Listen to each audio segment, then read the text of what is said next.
ওম নমঃ শিবায়।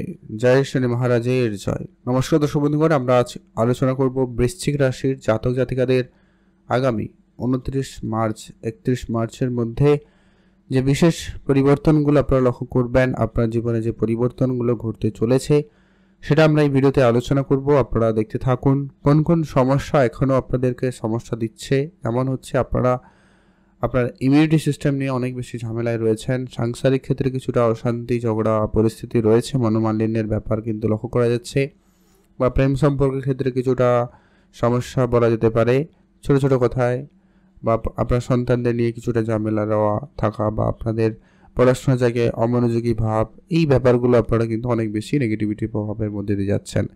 তো এই মার্চ মাসে বিশেষ যে গোচর পরিবর্তনগুলো রয়েছে তাতে আপনার কি কি পরিবর্তন আসবে, কি কি শুভ ব্যাপার ঘটতে চলেছে, কি কি আপনারা করবেন যাতে আপনার এই বিষয়টা খুবই কন্ট্রোলে থাকে এবং আপনার জন্য অত্যন্ত পজিটিভ হয়ে থাকে।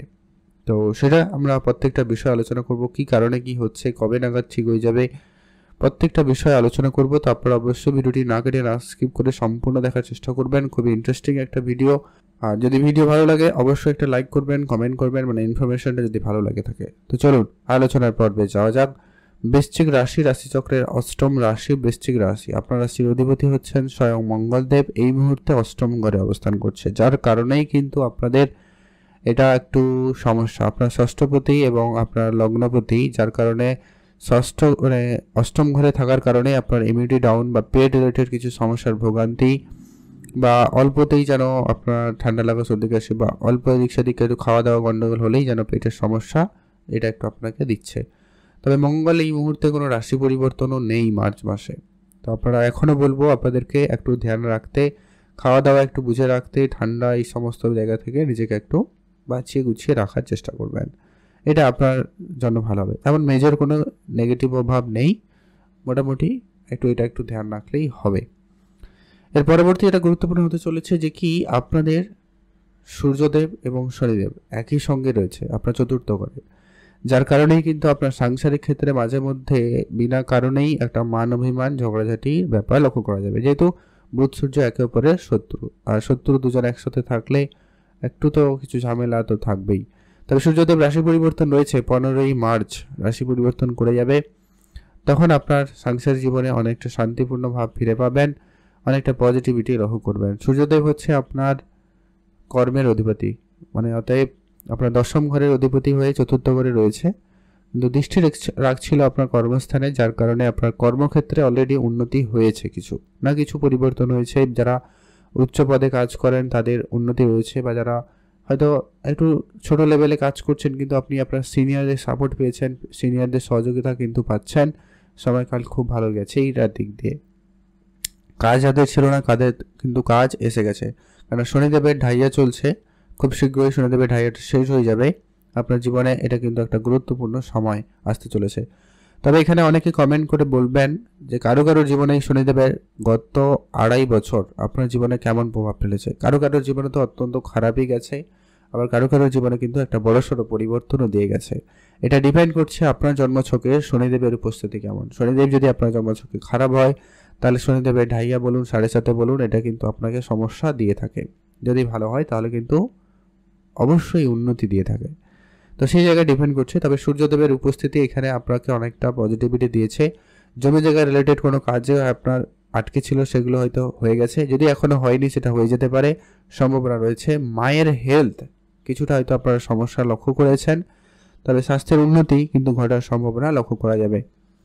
আর যেটা হচ্ছে যারা কোনো গাড়ি কিনবেন, বাড়ি কিনবেন, জায়গা জমি রিলেটেড কোনো কাজ করছেন, মানে সেই ধরনের প্রপার্টি লাইনে রয়েছেন, তাদের ক্ষেত্রে কিন্তু সময়কালটা ভালো যাচ্ছে। আপনারা কোনো ডিল ফাইনাল করতে চান তো করতে পারেন, সময় সুযোগ অত্যন্ত পজিটিভ। পড়াশোনা প্রেম সম্পর্ক যদি বলা যায় তো সে জায়গায় রাহু উপস্থিত রয়েছে, যার কারণে কিন্তু মাঝে মধ্যে সমস্যা। তবে শুক্র সেখানে উপস্থিত উচ্চ স্থান হয়ে, শুক্রদেব হচ্ছে আপনার রাশির দ্বাদশপতি এবং আপনার সপ্তমপতি।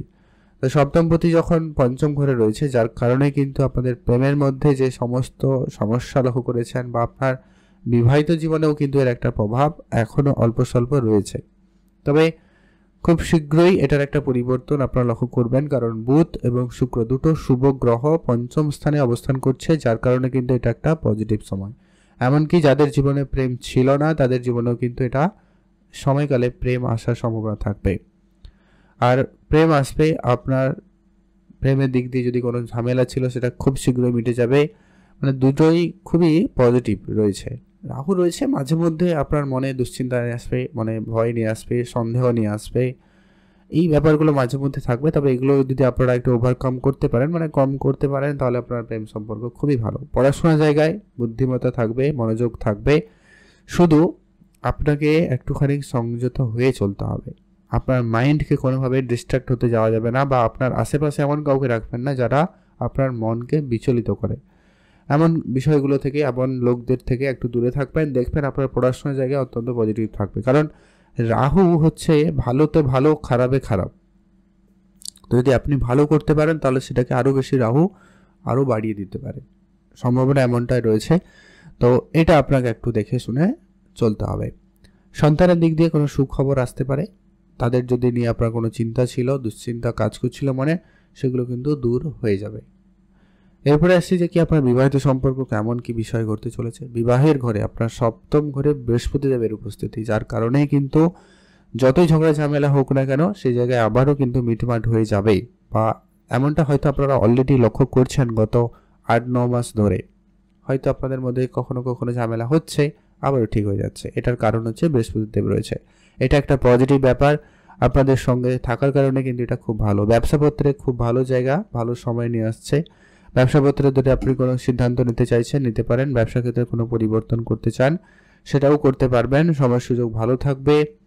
আর আপনার রাশিতে অর্থাৎ লগ্নতে দৃষ্টি রাখার কারণেই কিন্তু বৃহস্পতি দেবের অত্যন্ত পজিটিভ, যে কি আপনি প্রায় সামাজিক ক্ষেত্রে উঁচু স্থানে যেতে পারবেন, বা আপনার সুনাম বাড়ার সম্ভাবনা ভালো থাকবে, পদোন্নতি হতে পারে, সম্ভাবনা অত্যন্ত প্রবল। যদি আপনি কোনো ডিলিংস ফাইনাল করবেন, কোনো ডিল কন্ট্রাক্ট সাইন করবেন, বা কোনো কারোর সঙ্গে মানে যাবেন, ডিলিংস করবেন, সেই জায়গাগুলোতে কিন্তু অত্যন্ত পজিটিভ সময় থাকছে।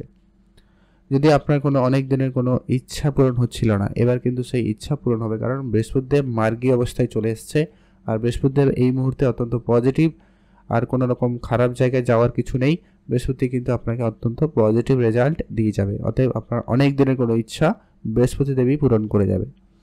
মঙ্গলদেব আপনার অষ্টম ঘরে, যেটা বললাম, হঠাৎ লস লোকসান এইরকম জায়গা থেকে দূরে থাকবেন। মামলা মোকদ্দমা, কোর্ট কাছারি, ঝগড়াঝাটি, এই সমস্ত বিষয়গুলো থেকে আপনারা দূরেই থাকবেন, এটা ভালো হবে। আপনার একটু রাগ এই সময়কালে একটু বেশি লক্ষ্য করা যেতে পারে, তো এটাকে একটু আপনাকে কন্ট্রোলে আনতে হবে। ভাগ্য সাপোর্ট বলা যায় ভালো, ভাগ্য নিয়ে তেমন কোনো চিন্তার কোনো কারণ নেই। ভাগ্য রিলেটেড আপনি যে কোনো কাজে এগোতে পারেন, আপনার সাপোর্ট ভালো থাকবে। তবে কর্মস্থানে যেটা বললাম, নতুন কাজের সুযোগ থাকবে, গুরুত্ব রাখবেন। আর অর্থ সঞ্চয় ভাগ্য আপনার খুব ভালো, কারণ আপনার অর্থের অধিপতি সপ্তম ঘরে রয়েছে, অর্থাৎ ব্যবসা থেকে আপনার বেশি অর্থ আসার সম্ভাবনা থাকবে।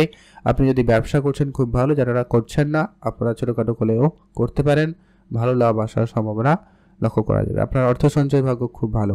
আর আপনি আপনার পার্টনারের প্রতি বিশেষ গুরুত্ব রাখবেন। পার্টনারের সুবিধা পেয়ে আপনি কিন্তু ব্যবসায় ভালো কিছু করলেও সুযোগ পেতে পারেন, সম্ভাবনা এমনটাও রয়েছে, ধ্যান রাখবেন। আর হচ্ছে কি আপনার যদি কোনো মেডিকেল সেক্টরে বা লং যাওয়ার কোনো প্ল্যান রয়েছে, তো একটু ভেবে চিন্তে ট্রাভেল করবেন, দেখে শুনে চলবেন, ভালো হবে। তাড়াহুড়ো আপনার জন্য কিন্তু খুব একটা পজিটিভ হচ্ছে না, তাই ধ্যান রাখবেন। তো এই ছিল গুরুত্বপূর্ণ আলোচনা। তো যে বিষয়গুলো আপনাকে এখনও ধ্যান রাখতে হবে বললাম, কি হেলথ ইস্যু একটু খেয়াল রাখবেন। আর বিবাহিত সম্পর্কে সামান্য হলেও ধ্যান রাখুন, প্রয়োজন রয়েছে। মায়ের হেলথটা একটু গুরুত্ব রাখবেন। কোর্ট কাছারি, মামলা মোকদ্দমা, রাগ, এই বিষয়গুলোকে কন্ট্রোলে আনুন। তো উপাচার হিসাবে আপনাকে অবশ্যই একটাই কাজ খুব ভালোভাবে করতে হবে, যেটা হচ্ছে অবশ্যই হনুমান চল্লিশা পাঠ করতে হবে, বা হনুমানজির পুজো করবেন, এটা জরুরি রয়েছে। সূর্যদেবকে জল অর্পণ করবেন।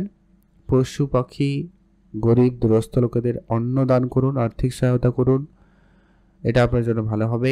আর যেটা হচ্ছে আপনার খুব যেটা প্রয়োজন, অবশ্যই কিন্তু ধার্মিক কিছু কাজ করা, ধর্মীয় যাত্রা যাওয়া, দান ধ্যানে কিছুটা গুরুত্ব বাড়ানো। আপনার দ্বারা যতটা সম্ভব, আপনি 10 টাকা পারবেন 10 টাকাই দেবেন, 100 টাকা পারবেন 100 টাকা দেবেন, অবশ্যই এটা কিন্তু গুরুত্ব রাখুন। প্রতি বিশেষ করে প্রতি শুক্রবার এটা করবেন, এটা কিন্তু আপনার জন্য ভালো হবে। এই ছিল আজকের গুরুত্বপূর্ণ আলোচনা। ভিডিও কেমন লাগলো অবশ্যই লাইক কমেন্ট করে জানাতে কিন্তু ভুলবেন না।